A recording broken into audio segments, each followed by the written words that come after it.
The Outcome Measures and Budget webinar will cover how to complete the Outcome Measures and Budget page, which must be completed as part of the concept proposal application.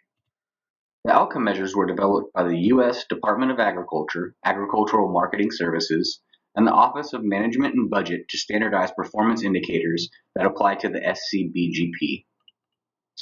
The reason for this is to compile data across all states, making it easier to see the effect the program has on the specialty crop industry, which in turn strengthens the need for continued funding.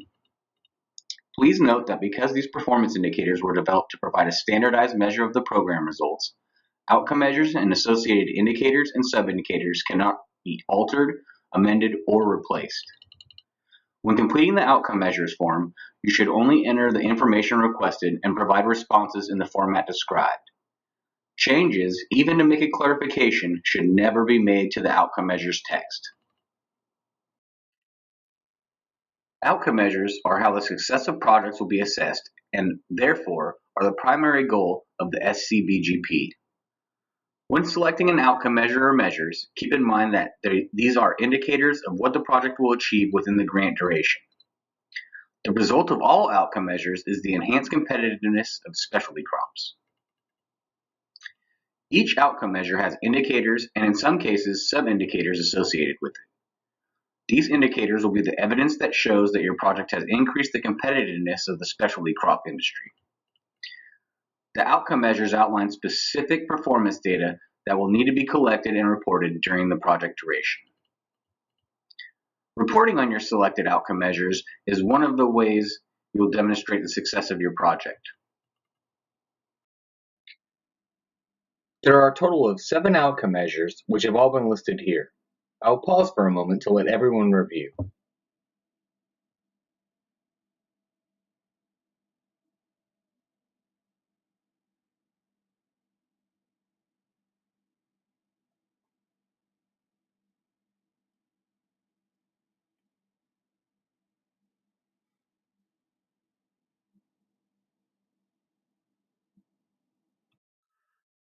This is a sample of what the outcome measures form looks like in Amplifund. Please note that this does not include all of the available outcome measures.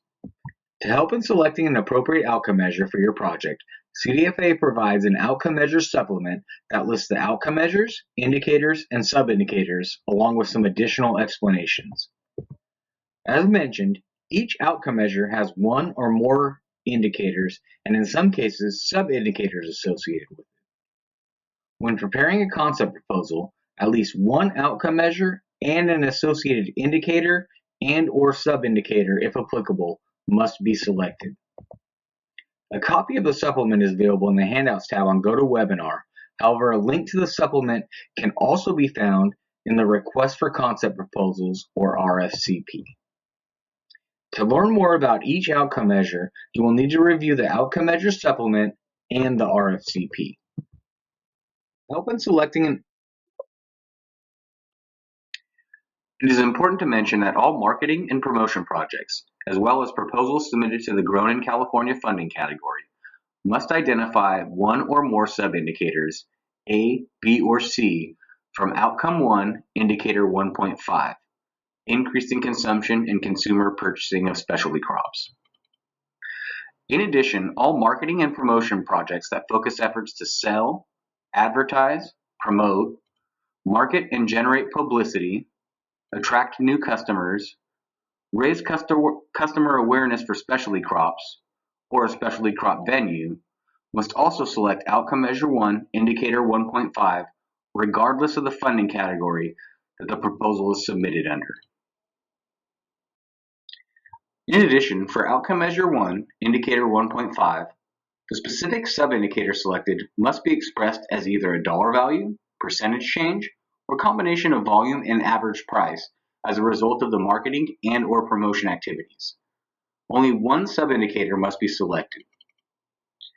It is necessary to measure actual sales figures resulting from marketing efforts against an established baseline as evidence of an increase in sales. For projects that don't already have a baseline of sales in dollars, one of the objectives of the project must be to determine a baseline during the grant period. Here is some additional information regarding the definitions of terms used. The difference between jobs and careers is that jobs are the net gain of paid employment, whereas new businesses created or adopted can indicate new careers. The beginning farmer is an individual or entity that has not operated a farm or ranch for more than 10 years and substantially participates in the operation. A socially disadvantaged farmer is a farmer who is a member of a socially disadvantaged group.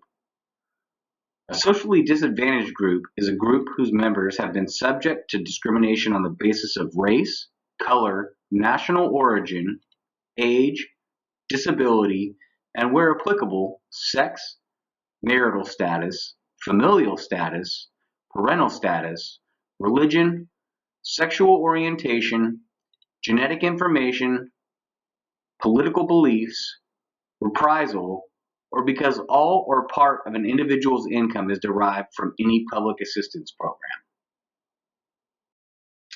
For each outcome measure and indicator selected, a description of the data collection methods that will be used to report on the progress of the outcome measure must be provided. This is where you will provide details about the activities the project will conduct to collect data, to measure and track the progress toward achieving the indicator or sub-indicator. This section should not include information regarding how work plan objectives or other aspects of the project will be measured or monitored that are not related to the outcome measure. We tend to see information about research methods for project activities or work plan objectives in this section, but that type of information should not be included. Should a grant be awarded, recipients will be required to report on the selected outcome measures separately from the work plan objectives. The data collection box in the outcome measures template should describe the plan for collecting data and monitoring the selected outcome measures only. In addition, each outcome measure must have a complete response for the data collection methods. Do not include comments that refer to other sections of the proposal. For example, as described in a prior outcome measure or as described in the work plan.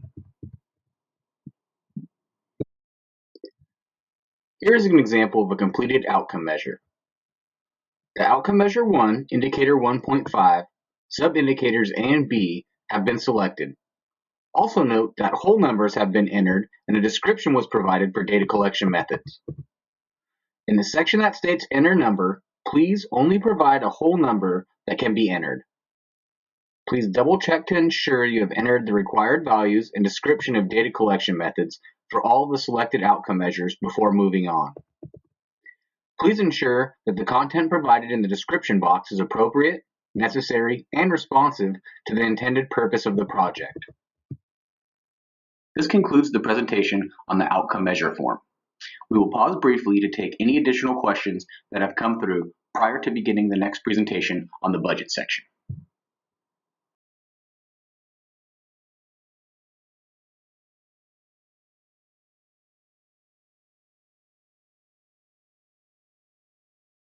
This presentation will cover the budget section that is submitted with the concept proposal. To begin, here are a few tips to consider as you prepare your budget. Make sure all of your requested costs are allowable. If your budget includes a substantial amount of unallowable costs, the proposal may be disqualified. We strongly encourage you to reference the allowable and unallowable costs and activities table. A copy has been provided in the Handouts tab of GoToWebinar. Please ensure all costs are justified and directly support the project objectives. Reviewers want to know why you need the items requested and how they relate to the project activities. In the concept proposal phase, just a basic description of costs is adequate though. Ensure that your cost estimates are reasonable and realistic. We understand that at this point, your budget is a best estimate based on current information. However, we ask that you do your homework to ensure your estimates aren't over or understated.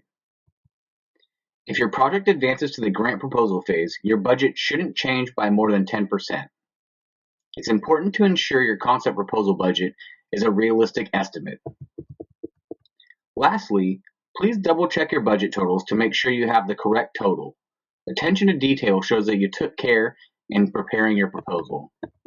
And please, start your applications early. Don't wait until the day the applications are due to start the budget page. Additionally, there are a number of resources and links available on the SCBGP website to help you as you are completing your proposal. These include the allowable and unallowable costs and activities table, the GS pay scale, and the RFCP. This slide will address direct versus indirect costs and what the difference is. Direct costs can be identified specifically with a particular award, project, or activity, or directly assigned to an award, project, or activity relatively easily with a high degree of accuracy. On the other hand, indirect costs, which are also known as facilities or administrative costs, are incurred for common or joint objectives and cannot be easily identified specifically with a particular award, project, or activity. These typically include costs associated with running your organization as a whole, like administrative staff salaries, rent, utilities, and office supplies. As we go through the following slides, please keep in mind that all costs listed in categories A through G should be direct costs. Indirect costs should be listed in category H only. This is what the budget page looks like. The larger version is available in Appendix B of the RFCP. On this page, you'll enter the total amount of SCBGP funds you're requesting for each budget category, rounded to the nearest whole dollar. For each budget category where costs will be requested, click the plus sign and enter the amount of funding needed and a brief description of what these costs or activities will be. A description is required for each budget category in which funds are requested, except for category H, which is indirect costs. We will go over each budget category, but for instructions on what information to provide in the description, please reference pages 20 to 22 of the RFCP. Also available on page 20 of the RFCP, you will find links to the General Services Administration, or GSA website, and the GS 15 Step 10 rate for your area. You will find relevant per diem and lodging rates for travel on the GSA website as well. Locality pay rates needed to determine appropriate pay for contractors will be listed on the website of the Office of Personnel Management. A completed sample budget is available on page 32 of the RFCP. Please note that this is just an example to provide an illustration of what a completed budget might look like. The first category is category A, salary and wages. This is where you'll list the total estimated cost of salary and wages for time spent working on the project by employees of the applicant organization. In the description box, please list the title of each employee and the amount of time they'll be working on the project. For hourly employees, just report the number of hours worked. For salaried employees, please use a percentage full-time equivalent. Please note that we do not need to see a year-by-year breakdown, only the total amount requested for each. Salary and hourly requests should follow the U.S. General Schedule pay scale for the locality in which the employee will be working. Additional justification will need to be provided for employees whose salaries exceed GS 15 Step 10. Category B is fringe benefits. Fringe benefits include benefits like paid leave, health insurance, pensions, and unemployment, and is calculated as a percentage of an employee's salary. In the amount requested box, list the total estimated fringe benefits cost for employees of the applicant organization determined in accordance with the applicant's established fringe benefits policy. In the description box, provide the approximate fringe benefit rate and the types of benefits included. Category C is travel. Under amount requested, list the total estimated cost for all individuals except contractual personnel. When preparing your travel cost estimate, please use the per diem amounts required by the U.S. General Services Administration, or GSA. These rates vary by location, so look up the appropriate rates using the GSA website. You will find a link to the GSA website included on page 20 of the RFCP. Although your budget is only an estimate at this stage, please use the GSA per diem rates to ensure your costs are not excessively high.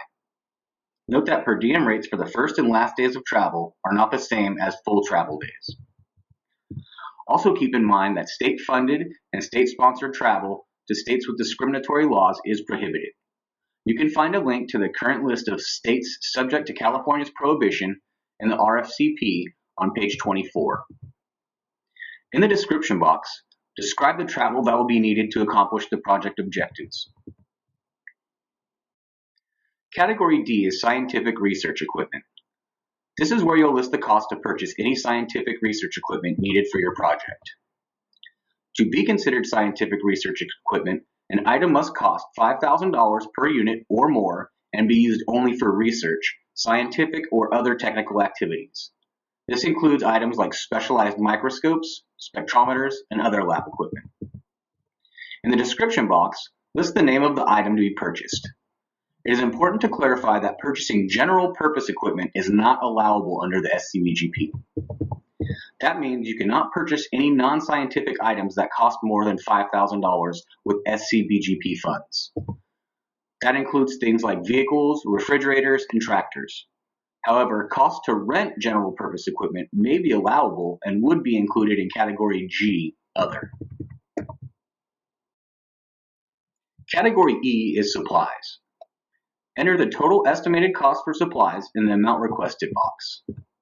Supplies refer to items that cost less than $5,000 per unit and are used exclusively for the objectives of the project. It is important that you do not include indirect costs in this category, including general office supplies or facilities costs. In the description box, list the types of supplies the project anticipates purchasing. Category F is for the project's estimated contractual costs. For the purposes of the SCBGP, any organization other than the applicant that will work on the project and receive grant funds is considered a contractor. For amount requested, list the total estimated cost of any work to be performed by organizations other than the applicant. Typical costs under contractual include consultants or project cooperators from other organizations. This amount should include all of the budget costs associated with each contractor, including salary, travel, supplies, etc. In the description box, list the names of the contractors, if known, and the types of services needed. Note that the Office of Management and Budget has developed guidelines for determining appropriate rates for contractors. A link to this information can be found on page 2 of the Allowable and Unallowable Costs and Activities PDF. Please ensure you do not exceed the maximum allowable rate. Category G is for any other costs. For amount requested, provide the estimated total of all other project costs. Examples of costs that should be listed under Other include registration fees, speaker fees, fees to publish project results in professional journals, costs for data collection and analysis, and meeting space or equipment rentals. In the description box, be sure to provide a brief explanation of all the types of costs included. Category H is where you'll indicate the amount of indirect costs requested for your project. Remember that the indirect costs are the facilities and administrative costs that cannot easily be tied directly to the activities of the grant. The maximum allowable indirect rate under the SCBGP is 8% of total personnel costs. To calculate this amount, add Category A salary and wages plus Category B fringe benefits and multiply the total by 0.08. The amount you list under Category H cannot exceed this number. For this budget category, no description is required. The total amount will be added up automatically, and the amount requested for budget categories A through H should match the award requested on the project information page. Again, the total funds requested cannot be less than $100,000 or greater than $500,000, or for the additional assistance program, less than $100,000 or more than $250,000.